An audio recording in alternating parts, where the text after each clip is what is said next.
Welcome back to ABC General Hospital Spoilers, where today we dive into the explosive twists surrounding Jocelyn's covert activities, Brennan's desperate measures, and the high-stakes fallout that throws Port Charles into chaos.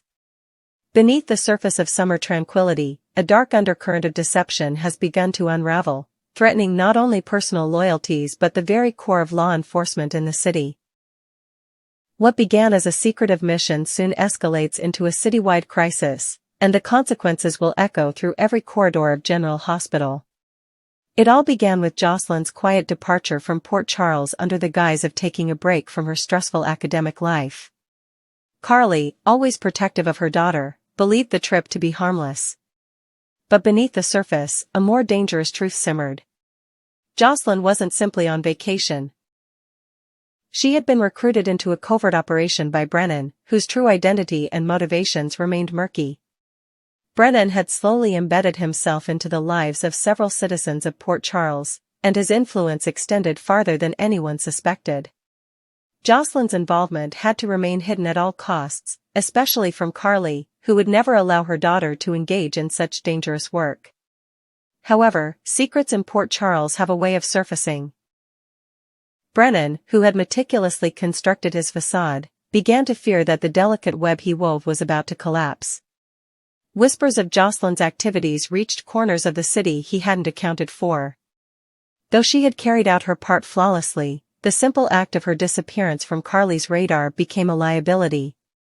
Brennan knew that if Carly learned even a sliver of the truth, the consequences could be catastrophic, not just for him, but for the entire clandestine operation. Faced with the risk of exposure, Brennan made a brutal decision. To divert attention and buy time, he targeted one of the city's most prominent figures, Anna, the police commissioner.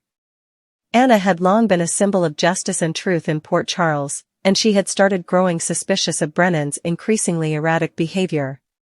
Her intuitive mind had begun to piece together the inconsistencies in his past and his sudden closeness with people like Jocelyn. Brennan, backed into a corner, saw only one solution. Anna had to disappear. Her abduction was swift, silent, and chillingly efficient. She vanished without a trace, triggering widespread panic within the police department and across the city. The commanding force behind law and order had been silenced, and the ripple effect was immediate. Officers scrambled, launching an exhaustive search while trying to keep the public unaware of the growing instability. The vacuum of leadership sparked internal conflict within the department.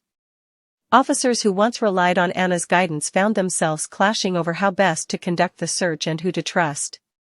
Meanwhile, Carly remained unaware of the storm building around her. Her maternal instincts told her something was wrong with Jocelyn's sudden withdrawal, but Brennan expertly played his part. When she questioned him about Jocelyn's whereabouts, he responded with feigned concern and carefully constructed ignorance. To Carly, Brennan was nothing more than a man confused and frightened by the rumors. His performance was so convincing that Carly began defending him when others grew suspicious. As days passed without word from Anna, tensions boiled over in the city.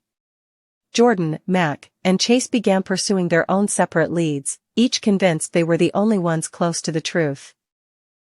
But each path they followed only led them deeper into a fog of disinformation carefully crafted by Brennan. The more they searched, the more fragmented their trust became, which was exactly what Brennan wanted. Division meant weakness, and weakness ensured his survival. However, what Brennan didn't anticipate was the resilience of Anna herself. Despite the sedatives and isolation, Anna's mind remained sharp. She began to gather details from her captor's movements, their careless whispers, and even the quality of the light seeping into her room. She calculated every second, storing observations and preparing for an opportunity. While Brennan believed her neutralized, Anna was building a strategy from within her cell. She would not remain a pawn in someone else's game for long. Back in Port Charles, Jocelyn herself began to feel the weight of her decisions. Although she had accepted the mission with patriotic resolve, she had not anticipated the collateral damage. The realization that her actions may have indirectly led to Anna's kidnapping struck a nerve. For the first time, she began questioning Brennan's true motives. What had initially been framed as a noble cause was beginning to look like manipulation. Her trust in Brennan wavered, and she started planning her exit from the operation, but Brennan had eyes everywhere.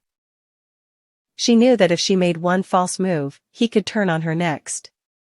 As Jocelyn sought a path back to safety, she covertly reached out to Dex, someone she believed she could trust. She left a trail of subtle messages, phrases only Dex would understand, hoping that he would recognize the danger she was in and come for her without tipping off Brennan's network. Meanwhile, Carly continued digging into her daughter's travel records, contacting anyone who may have seen or heard from Jocelyn. Slowly but surely, she began uncovering gaps in Brennan's story, inconsistencies in his timelines, and financial transactions that didn't add up. She felt the walls of truth closing in, but had no idea just how close she was to exposing a conspiracy that could endanger everyone she loved. When a burnt piece of clothing was found near an abandoned warehouse on the edge of the city, Chase and Mac rushed to investigate. Inside, they discovered fragments of security equipment and surveillance logs bearing Anna's name, proof that she had been taken and watched. The discovery reignited the search effort, and the department began to rally around a new theory: someone from within was orchestrating the chaos. Brennan, despite his polished exterior and charm, was now a person of interest. As Anna prepared to make her move, she used a moment of guard distraction to escape her confines, fighting through the pain of her captivity. Injured but determined, she slipped through a weak security point and fled into the woods, sending a weak emergency signal from a stolen radio transmitter. The signal was picked up by Jason, who had been monitoring covert frequencies after being tipped off by Dex. With time running out, Jason and Dex moved quickly, hoping to find Anna before Brennan's men did. The climax unfolded as Brennan realized Anna had escaped and sent a final order: silence her permanently. But by then, the tides had already turned. Jason and Dex intercepted Brennan's men before they could reach Anna. A violent confrontation erupted, resulting in several arrests and the retrieval of evidence linking Brennan to multiple crimes, including the manipulation of Jocelyn and the kidnapping of a city official. Anna, bruised and battered, was finally rescued and returned to General Hospital, where Elizabeth and Portia worked tirelessly to stabilize her condition. Carly, having finally pieced together the truth, confronted Brennan at the station before he was taken away. The betrayal hit her deeply. Not only had he endangered her daughter, but he had also tried to dismantle the very foundation of the city. In a bitter twist, Brennan claimed he had done it all to protect Jocelyn from greater threats, but his lies no longer held weight. Port Charles slowly began to rebuild in the aftermath. Anna, though deeply scarred by the ordeal, returned to her position with renewed strength. Carly stood by Jocelyn as she faced the consequences of her choices.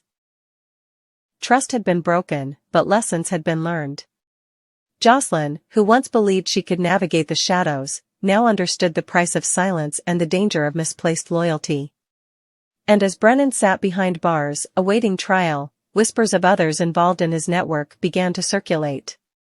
The story may have reached its climax, but the war for truth in Port Charles was far from over. Because in this city, nothing stays buried forever.